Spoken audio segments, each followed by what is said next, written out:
You know that feeling when you've tried the calm voice, the not so calm voice, the bribery, the bedtime chat, the I just want to understand what's going on for you chat, and her door is still shut. The light's still on underneath it at 11:30, and you're standing in the hallway in your PJs, holding that drink before you go to bed. And you're thinking, what the friggity frig just happened? I've tried everything, genuinely everything, and I just don't get it. You know, you've listened to the podcast, you've read the books. Now, have you tried just something more? Advice from somebody who hasn't got a daughter. The deep breath before you knock. The not knocking at all because someone online said that works better. But still, nothing works. If that's you right now, stop. Stop blaming yourself for a second, because I'm about to tell you something that's possibly going to make you just a little bit wired, a little bit wound up, and then it's going to make you feel about 1,000 times lighter, both at once. So stick with me. So welcome. If you're a mum of a teen girl or a tween who's starting to feel like a stranger inside your own house, and yes, I'm saying your own house, this podcast may well stop you in your tracks a little, and I think that's a good thing. Because, you know, as we said, you've tried the conversations, you've read the books, you've Googled at 2 o'clock in the morning, you've maybe even spoken to school, college, uni, high school, whatever it is. Maybe you've even pushed for a referral because everyone is telling you that there's something wrong here. Your daughter is still unreachable. She's still glued to her phone. She's still shutting you out. And she's still not the girl you know is in there somewhere. You've just got to find her. And you're starting to wonder, is it me? Is it her? Is something actually going wrong here? Here's what I want you to know before we go any further. Nothing is wrong with her and nothing is wrong with you. But something is seriously wrong with the story we've been told time and time again about our teenage girls. And today and every week on this podcast, we're going to unpick it stitch by stitch by stitch. So welcome to the Teen Whisperer podcast. I'm Rach Friedley. I'm a health play specialist, a mum, and the person who finally connects all those dots that everyone else has been staring at separately. We make the big picture, the whole picture. We don't just stare at dots in isolation. So here's the truth. Your daughter's behaviour is not a problem to fix. It is a message from an overwhelmed nervous system. It's a message from her body that she's not getting something that she needs. And when you understand that, and I mean really understand it, once you embody it into you, not in your head, everything changes. How you parent her, how you look at yourself as a mum, how you respond to her as a woman. Every week I'm going to give you the biology, the physiology behind it, and notice I said physiology, not psychology, the tools and the honest conversations that should have happened years ago. No jargon, no judgment, and definitely no acronyms because I just don't get them. No list of things you should, in inverted commas, have done. Just the truth, the simple truth about our girls, their bodies, their cycles, their nervous system, and what actually is going on for them and what they actually need to come back to themselves. So who's ready? Let's dive in. So let's go back to that doorway when you're standing behind that door, waiting for it to open. The feeling that you are somehow failing at the one job you thought you'd be good at. I want to say something here, very simply, because I don't think anyone's ever said it to you straight before. You are not failing. You've just been handed instructions for a body that isn't hers, and then quietly blamed for when it didn't work. So let me say that again. You've been handed instructions for a body that isn't hers, and yet you've tried helping her to understand what is going on for her from a view that isn't a girl's view. I think I just made that slightly more confusing. Anyway, you're exhausted. You're bone deep, second guessing every single decision you make. You start having conversations with her in the shower because it's the only time you get 5 minutes to yourself. You start having conversations in your head about what you're going to say with her in the shower. And even then, when you get out of the shower, you cannot get the words right. I need you to hear this clearly. That exhaustion is not evidence you're getting it wrong. It's evidence you've been trying to solve the right problem with the wrong tools for a very long time, with nobody, bar me, telling you that the tools you've been given were the issue. You have not failed her, as I've already said. The advice failed you both.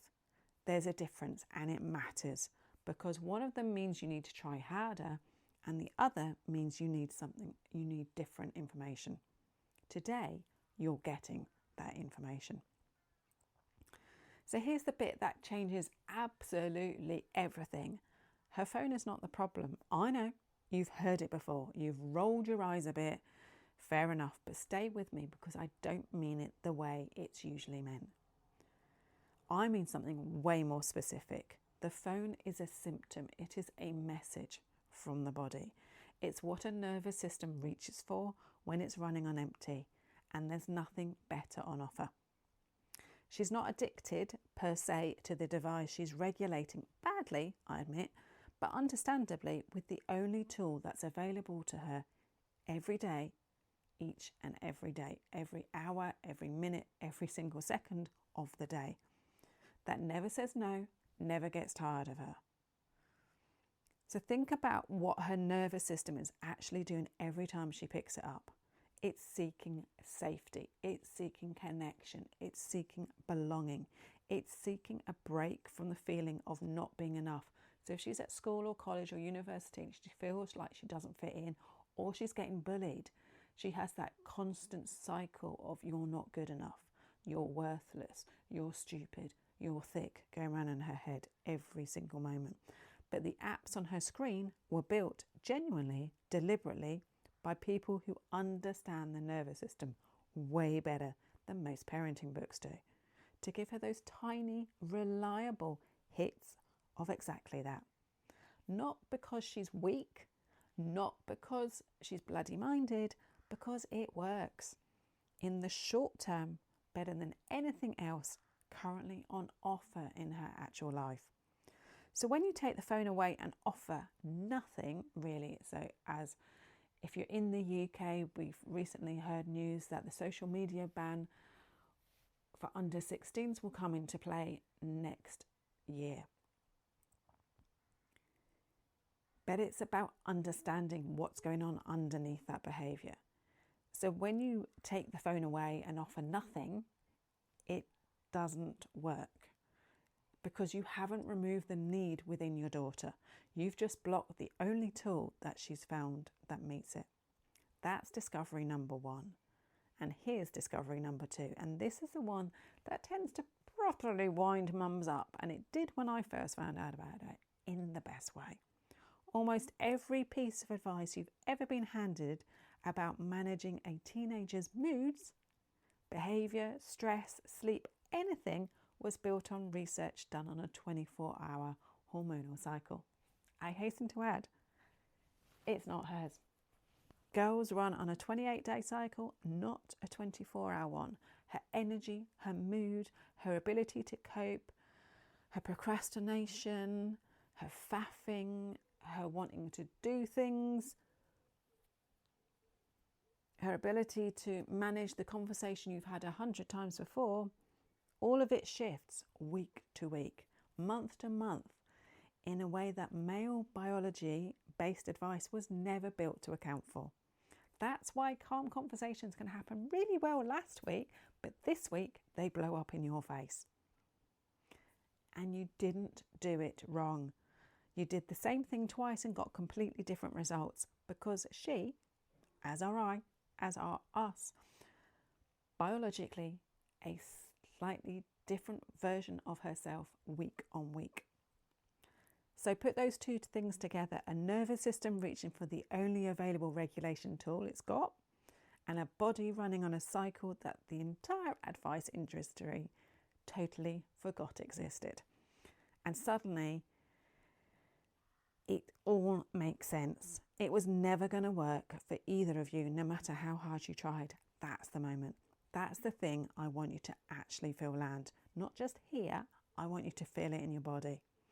Nothing has been wrong with your effort. The information underneath it was wrong.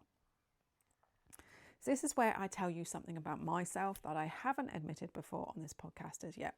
Before any of this, before WTF, before the podcast, I spent years on NHS children's wards. So for those of you in America and Canada, NHS is the health service in the UK. I was doing something most people don't expect. I use play to get children through the unbearable. Surgery prep, ITU, tests, blood tests, investigations, the things that will flatten most adults. I mean, you cannot talk a 5-year-old out of terror about a needle for diabetes. You cannot reason a 7-year-old into feeling safe before scans, but you can play them there, and you can play all the way up to 16 and beyond. Every single time, the body found its way to come faster through play than it ever did through talking. And this is what I talk about a lot in my work. This is now the foundation of everything I do. Play isn't a parenting technique I picked up somewhere. It's the actual qualification that I have. And it's the mechanism behind every single tool I'm about to give you. So here's what I mean by play, specifically because I think the world's gone a bit soft over the years and they just don't get it. A lot of people are told, especially girls, are told that play is babyish. You need to stop doing it about the age of 4. That's a load of crap. We all need play in our lives to regulate our nervous systems. It is the simplest and easiest way to access a calm nervous system. I'm talking about physical, sensory, often loud, often messy, with absolutely no agenda, except being properly in a body for a while. Building something pointless just for the hell of it, not having an outcome, not having a goal, just enjoying yourself and having fun, getting muddy, being a bit silly, having a laugh, laughing out loud till it hurts in your body, moving because the body asks for it, not because there's a class to get to it. And here's the thing nobody told you. That is precisely, as I just said, what a nervous system was actually hungry for. The whole time the phone was trying and failing to give it to her. A dysregulated nervous system cannot be talked down, as I've told time and time again. Logic does not land when she's dysregulated. It has to move through her. That dysregulation has to move out of her body, has to process out of her body. That is physiology. The stress chemicals that build up over a school day, a hard conversation, a bad night's sleep, they don't just evaporate because you've explained things calmly. They need to discharge. They need to physically move through the body. Play is one of the fastest ways that happens. Faster, way faster than most of those talking-based strategies you've tried. Faster often than we give it credit for. It's also the thing we quietly took away from her without meaning to, without anyone deciding to, it just sort of happened over the past few years. And what giving back actually does. And just, I'm going to add on here, if you're in a town or village where there's no bus, no youth club, nowhere to send her, no activities after school, this matters even more, not less. The phone became her whole world, partly because of where you live, partly because there's genuinely nothing else. Play doesn't need a building or a bus pass. It needs a patch of garden, a kitchen floor, 10 minutes and permission. That's it. That is the whole infrastructure needed. We've overcomplicated things. So this week, I want you to do one thing. As you know, that's the deal on this podcast. One thing, specific, doable, body-based thing. No equipment, no perfect conditions required. Just you and her. Put music on and dance badly in the kitchen. Have a pillow fight. Laugh out loud at something. Get on the trampoline if you got one. Bounce up and down. Bounce on a ball, as I do a lot of the time. The only rule is no fixing, no teaching, no this is good for your nervous system, because that's likely going to turn her off. Even though obviously here is, she doesn't need to know it. Just 10 minutes of two bodies being a bit silly together. That's all I'm saying. 10 minutes a day to do it together. Do it yourself, loudly, somewhere she can see or hear you. Nervous systems are contagious. Even if she says no, you can still do it around her. She will still feel that calmness coming to her. It's all courtesy of the electromagnetic rhythms that surround each and every one of us, our bodies, for up to 3 foot. That's a meter. You will regulate, hers will regulate with you. It's doing way more than you think, even if she rolls her eyes at you from the sofa. But it means you've connected to her, and then she can laugh. She's seen something in you. You're having fun. You're having a laugh. She connects with you. So here's what I want you to carry out of this episode, not in your head, in your chest somewhere. You were never the problem. She was never broken. You were both handed a set of instructions built for somebody else's body entirely. Someone else's cycle, someone else's nervous system, and then quietly blamed when following them perfectly did not fix a dicky bird. It was never going to work, not because you didn't try hard enough, but because trying harder at the wrong instructions was never going to work. So what actually works is smaller than you've been told, and a great deal more available than you think. A hug. If you hug her, she regulates to your heart rate. You go outside, you put your bare feet on the grass. 10 daft minutes in the kitchen, real life, given a fair chance to compete with a scroll. You've got this. You always did. I believe in you. You just needed the right map. So this is exactly why I built WTF, What's the Feeling? And doors are open right now. They close on the 30th of June. So if this landed for you, don't sit on it for long. It's the membership for mums who are done being told to try harder and ready to finally understand what's going on. The biology of what tech is doing to your daughter's nervous system. The play-based sensory tools, the proper kind, the kind we talked about today, not a worksheet pretending, that give her something better to reach for. The community of mums doing the real work alongside you, walking the reset roadmap together. If you're ready for that conversation, that should have happened first. Come and find us. Link is in the show notes. Doors shut on the 30th, and then it's a wait until the next one opens. So yeah, have a wonderful week and speak to you soon. Take care. Bye-bye.